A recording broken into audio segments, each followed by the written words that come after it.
त्रिगुण का तिकड़म। विंध्याचल पर्वत की चोटी पर गुरु कपिल मुनि साधना करते थे। एक दिन उनके पास एक धनी घर का जवान लड़का आया और उनसे अपना गुरु बनने की प्रार्थना करने लगा। शुरू में तो गुरु उसे टालते रहे, किंतु जब उन्होंने उस लड़के की लगन देखी तो फिर उसे अपना चेला बना लिया। कई वर्षों तक गुरु की छत्र छाया में ध्यान, योग, धर्म और शास्त्र की शिक्षा लेने के बाद एक दिन शिष्य ने गुरु के सामने अपनी इच्छा जाहिर की। हे गुरु, मुझे भी आपके जैसा ही योगी बनना है, आप मार्गदर्शन करें। गुरु ने फिर ताला मटोली की तो शिष्य ने उनके पैर पकड़ लिए और कहा, जब तक आप मुझे अपने जैसा योगी बनने की शिक्षा नहीं देंगे, मैं आपके पैर नहीं छोड़ूंगा। मुझे बताएं गुरुदेव, क्या मैं आपके जैसा योगी बन सकता हूँ? तब गुरुदेव ने कहा, हाँ, तुम बिल्कुल मेरे जैसा ही बन सकते हो, बस त्रिगुण की तिकड़म से बचकर रहना पड़ेगा। सत्वगुण, रजोगुण और तमोगुण, यह क्या होते हैं गुरुदेव? सतोगुण कीर्ति से मारता है, रजोगुण स्त्री से मारता है और तमोगुण धन से मारता है। इसलिए जाओ, तपस्या करो और इन गुणों से सदैव बचकर रहना। जो आज्ञा गुरुदेव। कपिल मुनि चले गए और चेला लग गया घोर तपस्या करने में।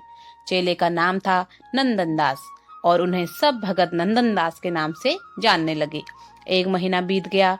एक दिन भगत नंदन दास पहाड़ी पर टहल रहे थे कि उन्हें एक जगह पर सोने की खान मिल गई। उन्हें तुरंत अपने गुरु की दी हुई हिदायत याद आ गई। त्रिगुण की तिकड़म से बचकर रहना। तमोगुण धन से मारता है, इसलिए चेले ने तुरंत अपने आप को खजाने से दूर कर दिया। किंतु मन था कि माना नहीं और दिमाग ने कुतर्क गढ़ने शुरू कर दिए। गुरुजी ने त्रिगुण से बचने का उपदेश दिया था, किंतु मान लो अगर मैं इस सोने को लेकर बुरे कर्म करने की जगह इसका सदुपयोग करूं, तो फिर यह अवगुण कैसे हो सकता है? अगर मैं इस धन से अपने गुरु का एक बड़ा भव्य मंदिर बना लूं, लोगों की प्यास बुझाने के लिए वहां कुआं खुदवा लूं और यात्रियों के विश्राम के लिए धर्मशाला बनवा दूं, तो यह तो धन का बहुत ही अच्छा उपयोग हुआ। कुछ देर सोचा, फिर कहा, गुरुदेव ने बिल्कुल सत्य कहा था कि त्रिगुण त्याज है, किंतु यदि धन का सदुपयोग किया जाए तो यह त्याज नहीं है। भगत नंदन दास ने मजदूरों को बुलवाया और कहा, यहाँ जगत गुरु कपिल मुनि जी महाराज का एक बड़ा सा मंदिर बनेगा। दर्शन करने को आने वाले लोगों की प्यास बुझाने के लिए एक कुआं भी खुदेगा और भक्तों के ठहरने के लिए विशाल धर्मशाला भी बनेगी। इसीलिए बोलो जगत गुरु कपिल मुनि जी महाराज की जय। सारे मजदूरों ने जोर से नारा लगाया, कपिल मुनि जी महाराज की जय। मजदूरों का ठेकेदार आपराधिक प्रवृत्ति का आदमी था। उसने अंदाजा लगा लिया था कि हो ना हो इनके पास बहुत सारा धन है और वह धन का पता लगाकर उसे लूट कर भागने की योजना बनाने लगा। कुछ दिनों तक काम करने के बाद उसे सोने की खान का पता चल गया और फिर एक रात उसने अपने सभी मजदूरों और मिस्त्रियों के साथ मिलकर बाबा को पकड़ लिया। पीटते हुए उन्हें एक मोटे से पेड़ से बांध दिया और सारा सोना लूटकर भाग गए। भगत जी बेचारे रात भर चिल्लाते रहे, पर कोई उन्हें छुड़ाने नहीं आया और सुबह कुछ चारवाहों ने जब उनके चिल्लाने की आवाज सुनी तब उन्हें छुड़ाया।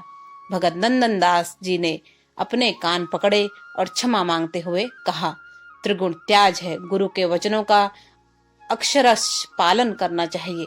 गुरु के दिए हुए प्रवचन में हेर फेर करने वालों का यही परिणाम होता है। कंचन के अच्छे और बुरे उपयोग की बात तो छोड़ो, मैं तो यहाँ तक कहूँगा कि कंचन की ओर देखना भी पाप है। अब एक बार फिर भगत नंदन दास अपने गुरु की भक्ति में लीन हो गए, किंतु अभी 3 महीने बीते थे कि ईश्वर ने नई परीक्षा लेनी शुरू कर दी। हुआ ये कि एक गोरे रंग की अति सुंदर यक्ष कन्या वहां आ पहुंची। भगत जी उसके सुंदर रूप पर मोहित हो गए। अपनी इच्छाओं को वश में कर फिर तपस्या में आंख मूंद ली, पर बेचारे करते भी क्या, वो यक्ष कन्या बिल्कुल बराबर में आकर बैठ गई। तो भगत ने पूछ ही लिया, आप कौन? मैं कुबेर लोक से आई हूँ और मेरे पिता ने मुझे आज्ञा दी है कि मैं स्वयं अपना पति चुन सकूं। इसलिए मैंने तुम्हें अपने पति के रूप में चुन लिया है। बेचारा भगत अब पेश में पड़ गया, किंतु तुरंत ही संभल कर बोला, अरे देवी, अगर मुझे विवाह करना होता तो मैं यहाँ क्यों आता? जमींदार का बेटा हूँ, धन संपत्ति, जमीन जायदाद सब है मेरे पास। वहीं रहता अपने पिता के घर और ऐश करता। आप मुझसे विवाह करें या ना करें, मैंने तो आपको अपना पति मान लिया है। मैं तुम्हें छू भी नहीं सकता। कोई बात नहीं, छूने की कोई जरूरत नहीं। आप यहाँ बैठकर अपने ईश्वर भक्ति में लीन रहना। मैं आपके लिए कंद मूल फल लाया करूंगी और इस प्रकार आपकी सेवा भी हो जाएगी और आपकी तपस्या में विघ्न भी नहीं पड़ेगा। आपके साथ साथ मैं भी तपस्या करूंगी। अब भगत की बुद्धि फिसलना शुरू हुई और मन ही मन कुतर्क गढ़ने शुरू कर दिए। गुरुदेव ने कहा था, रजोगुण बर्बाद कर देता है। बिल्कुल सही बात है। स्त्री की संगत से दूर ही रहना चाहिए, किंतु यदि स्त्री का उपयोग सही हो तो फिर गुरु की शिक्षा में परिवर्तन किया जा सकता है। मैं इसके साथ किसी तरह से भी भोग विलास का जीवन नहीं जीऊंगा, बल्कि इसे भी अपने साथ साथ साध्वी बना लूंगा। मेरे साथ साथ इसका भी जीवन सफल हो जाएगा। ठीक है, मुझे इससे विवाह कर लेना चाहिए। और दोनों विवाह बंधन में बंध गए। किंतु आग और फूस अगर मिलेंगे तो आग तो लगेगी ही। कुछ दिनों तक तो सब ठीक चलता रहा, पर एक दिन वो यक्ष कन्या बोली, मैं आपकी पत्नी हूँ और जब तक आपकी सेवा नहीं कर लूंगी मेरा पतिव्रत धर्म पूरा कैसे होगा? मुझे आपके पैर दबाने हैं, आपकी सेवा करनी है। भगत जी ने मना किया, किंतु वह सुंदरी भी कहाँ मानने वाली थी। उसने भगवान विष्णु और माता लक्ष्मी का उदाहरण देते हुए कहा, माता लक्ष्मी भी तो भगवान विष्णु के चरण दबाती हैं, तो क्या वे भगवान नहीं हैं? भगत जी की बुद्धि फिर चकरा गई। दिमाग ने फिर कुतर्क गढ़ने शुरू किए। स्त्री का जीवन तभी सफल है जब वह अपने पति की सेवा करे। यदि मैंने इससे विवाह किया है तो इसका जीवन सफल हो, इसके लिए मुझे इसे अपनी सेवा का अवसर देना ही होगा। मैं शारीरिक रूप से इससे दूर रहूंगा, भोग विलास से दूर रहूंगा। गुरुदेव की दी हुई शिक्षाओं में बदलाव संभव है। और इस प्रकार धीरे धीरे उस यक्षिणी ने भगत जी के तन मन पर पूरी तरह से काबू पा लिया। सारे बंधन टूट गए और भगत जी स्त्री सुख का आनंद लेने लगे। वह पूरी तरह से ग्रस्त जीवन जीने लगे और अचानक एक दिन यक्षिणी उन्हें बिना बताए छोड़कर चली गई। अब फिर से शुरू होता है भगत जी के रोने धोने का सिलसिला। हे राम, मैंने क्यों गुरु की बातों का पालन नहीं किया? मैंने क्यों उसमें तोड़ मरोड़ करके गुंजाइशें रखी? दुविधा में दोनों गए, माया मिली ना राम। मेरी सालों की तपस्या भंग हो गई। तमोगुण और रजोगुण ने मुझे बर्बाद कर दिया, लेकिन सत्य गुण को अपने पास नहीं फटकने दूंगा। इस बार गुरुजी की दी हुई सभी शिक्षाओं का पालन करूंगा। एक बार फिर भगत जी घोर ब्रह्मचर्य और तपस्या के जीवन में मगन हो गए।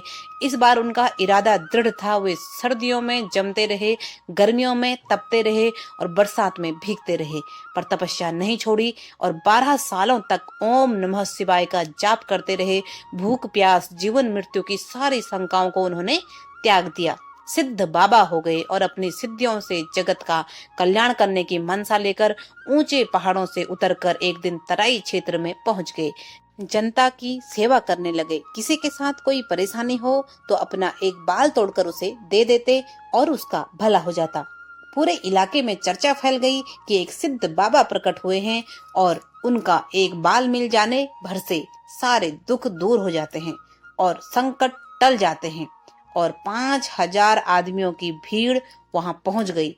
बाबा उस समय तपस्या में लीन थे, इसलिए भीड़ ने सोचा कि क्यों बेकार में बाबा को कष्ट दिया जाए, हम खुद ही एक एक बाल करके तोड़ लेते हैं। पहले मैं के चक्कर में धक्का मुक्की होने लगी। 5000 आदमियों ने बाबा पर धावा बोल दिया।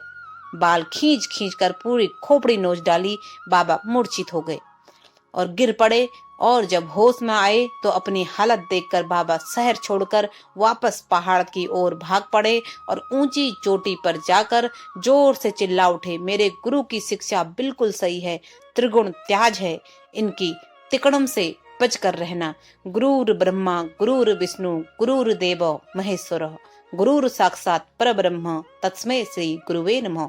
मेरा आप सभी से विनम्र अनुरोध है कि अगर आपको मेरी कहानी पसंद आए तो प्लीज एक लाइक जरूर करें। चैनल पर नए हैं तो सब्सक्राइब करें और कमेंट बॉक्स में जय श्री राम जरूर लिखें। धन्यवाद। जय जय श्री राम।